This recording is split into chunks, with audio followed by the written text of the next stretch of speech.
Welcome to the Hidden Corners, where truth and terror collide. Discover a realm where the lines between the living and the supernatural blur, as you embark on a journey to the paranormal and visit the mysterious hidden corners of your mind.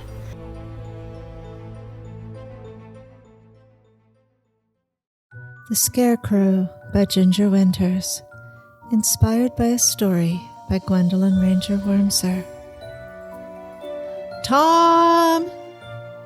The woman stood in the doorway of the ramshackle, tumble-down shanty. Her hands were cupped at her mouth. The wind blew loose, whitish, blonde wisps of hair around her face and slashed the faded blue dress into the uncorseted bulk of her body. Tommy! Oh, Tommy! Her call echoed through the still evening. She cupped her hands over her eyes against the glare of the sun, low in the horizon.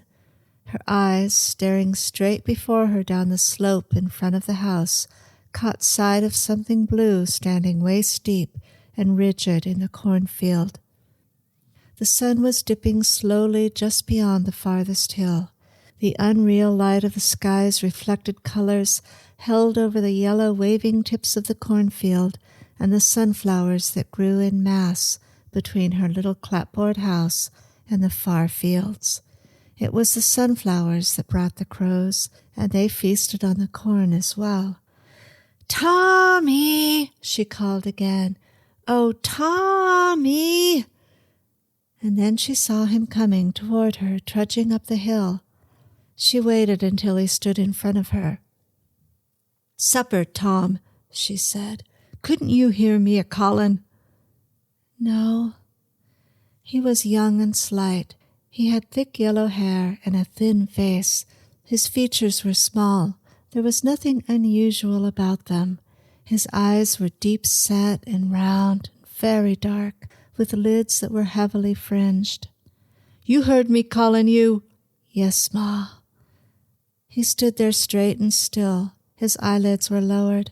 Why ain't you come along then? What ails you, Tommy, letting me just shout and shout that way? He hesitated a second before answering her. Nothing, Ma. And what was you doing out there anyway, Tommy? Her voice had a tenseness to it. I was watching, Ma. Watching what, Tommy? That's what I was doing, just watching. His tone held a guarded sullenness. 'Tis a pretty sunset, Tommy. Weren't watching no sunset. Tommy! Well, he spoke quickly. I was just watching, that's all. There was birds, Tommy. You know there was birds. I know, Ma. I'm sorry, Ma.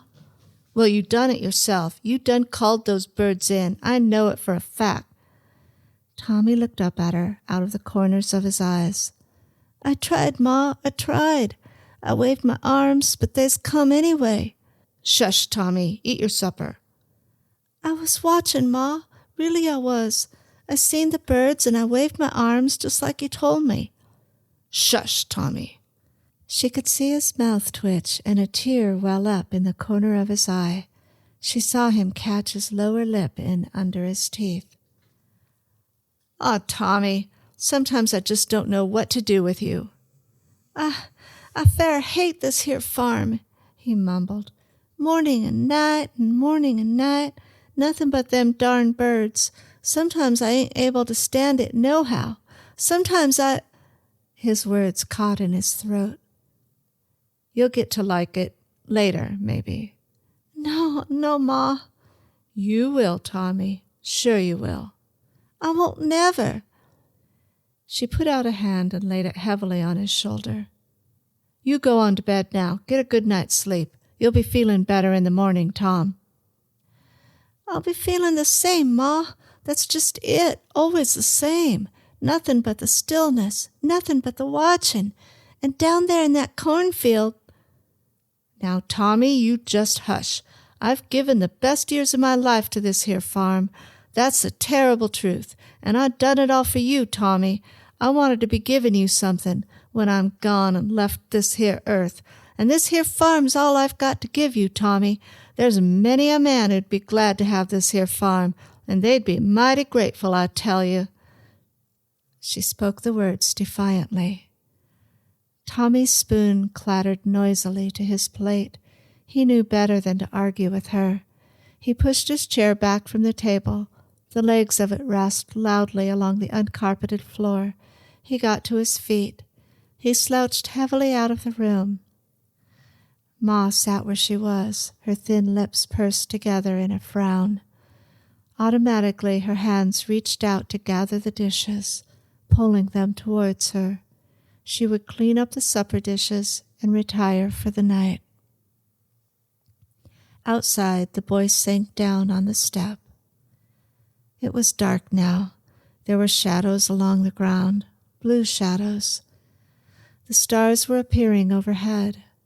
Beyond the mist-slurred summit of a hill, the full moon grew yellow. This was the time of night that Tommy loved the most, the one moment of the day when he really felt himself. In front of him was the slope of cornfield, empty now of birds. He could take a break. He'd go to bed soon, try to sleep. He'd be up at daybreak, throw on his overalls, and head on out to the cornfield where he belonged. From somewhere in the distance came the harsh, discordant sound of bullfrogs croaking. Out in the night, a dog bayed at the golden full moon climbing up over the hills. A bird circled between sky and earth, hovering above the cornfield. Tommy saw its slow descent, and then for a second he caught the startled whir of its wings as it landed in the cornfield. He felt his body stiffen at the sight of the bird. That night, Ma lay awake for a long time. The heat had grown intense. She found herself tossing from side to side in her little bed. Moonlight trickled into the room. She could see the window-framed, star-speckled patch of the sky and the round, reddish-yellow ball of the moon.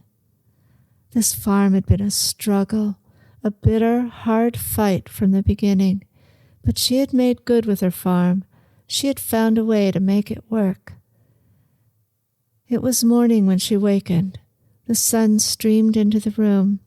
The house was quiet, as it was every morning.